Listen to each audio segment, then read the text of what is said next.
Today, let's answer the question, why do we need the completing the square method? So this right here is a method for solving a quadratic equation, but you might be wondering, we have the quadratic formula, why do we still need the completing a square method? Well, truth be told, we have to know the completing a square method in order to derive the quadratic formula, which you have done it before already. You guys can go ahead and check out how we prove the formula.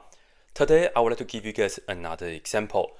The example I have in mind is, if you have an equation of a circle, let's say we have this equation right here.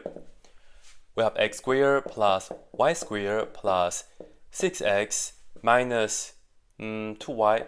Let's say this is and then plus 3. This is equal to 0. How do we know this is an equation of a circle?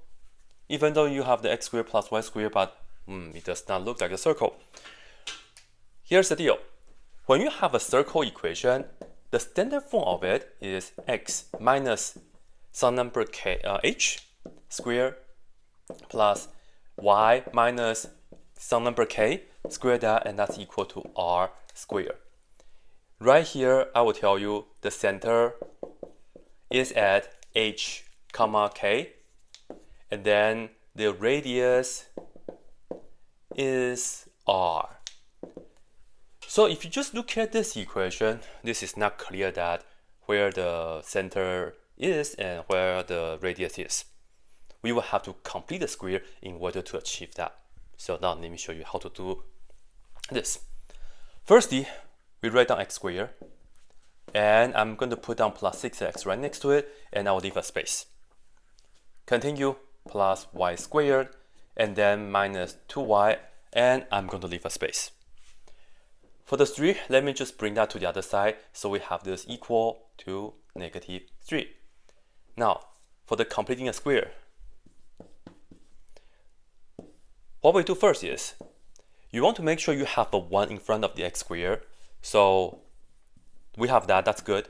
We want the 1x squared plus some number b squared, some number b, and then x, like this. Once you have that, go ahead and work out this formula. 1/2 times b, and then square. Add this to both sides.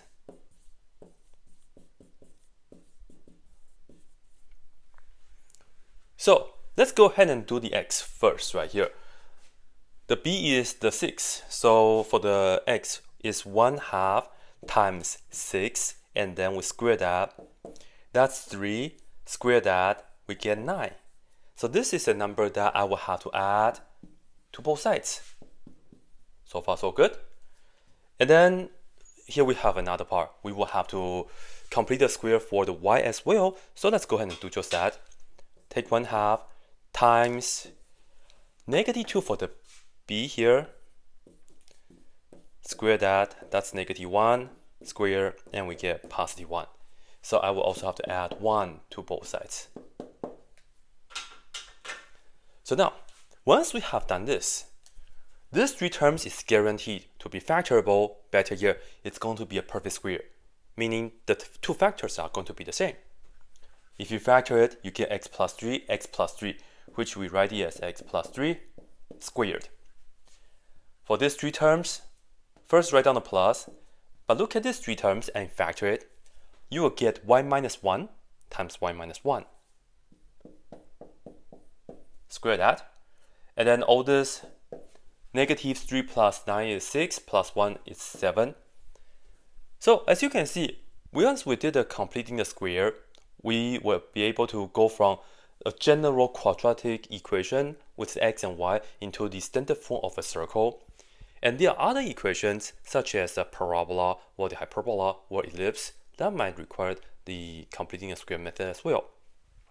And to see a geometry behind completing a square, you can go ahead and watch my other video for it too.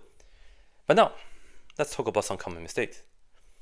When you have this, let me ask you, where is the center of the circle? Earlier we mentioned it is h comma k. Here we have positive 3 and negative 1. Is that it? No, the center is actually at negative 3, positive 1.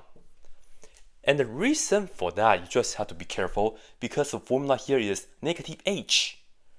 If you match this, if you match this with the plus 3, h is the opposite of 3, which is negative 3.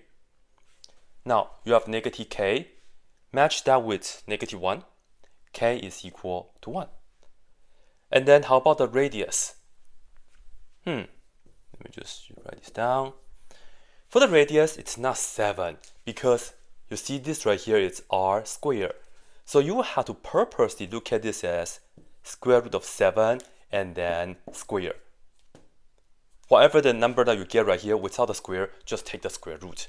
So the radius is actually square root of 7. So here we have the center and the radius. And once you have that, you can go ahead and graph the circle. And just to make this super clear for the h and k, if you're comfortable with doing this, that's fine. But it's really x minus, what do I put down right here? I can end up with plus 3. The answer is negative 3. And then y minus this right here, just 1 square. And this right here, right here, square root of 7 square. So you can see this right here is the h, this right here is the k, that's why. And the r is square root of 7.